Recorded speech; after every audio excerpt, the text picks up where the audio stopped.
Welcome to the Deep Dive.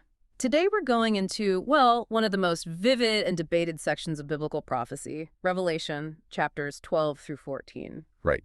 And the source material we're looking at, it just cuts right to the chase with this foundational challenge. It's a paradox, really. It says, the day of the second coming is not hastened by fervent hope. Exactly. And that one sentence just reframes everything. It forces you to ask what a life of faith is actually for, especially when you're thinking about the end times. So how do these three chapters lay that out for us? Well, they provide a perfect roadmap. Chapter 12 gets to the root cause of, all human tragedy. Then chapter 13 focuses on the world powers, the two beasts that Satan uses. And chapter 14 gives us the end result, the final picture. Yes, the historical perspective from the finish line. It shows us where this is all headed. Okay, so let's start there. With the result in chapter 14, it talks about the 144,000. This number has caused so much debate, so much division over the years. It really has. But the source material is very firm here. It's not about math. It's about character. Not a literal head count, then? Not at all. It's a symbolic number.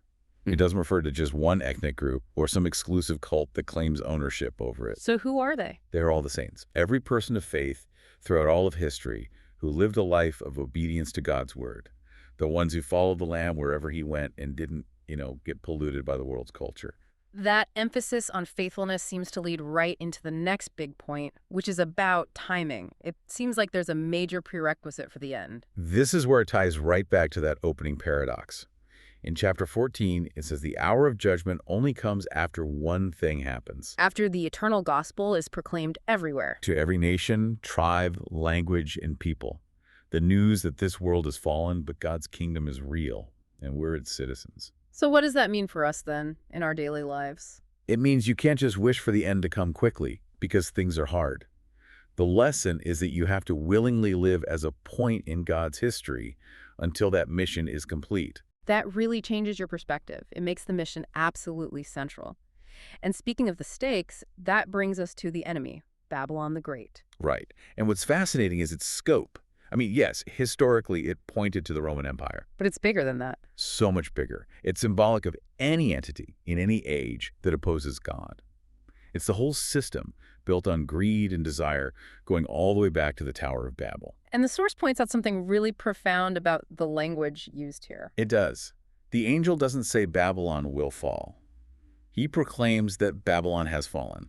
It's in the past tense. Wow. So the outcome is already decided. Precisely. The war against evil is already won. The end is certain. And this is why the source says believers shouldn't envy the world. It uses that really strong image of not envying the pig gorging itself on feed in the pig farm. Because why would you envy something that's already condemned, that's secured for ruin?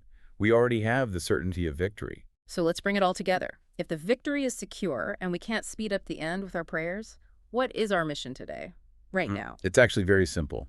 Yeah. Your purpose is to be an evangelist right where you've been sent.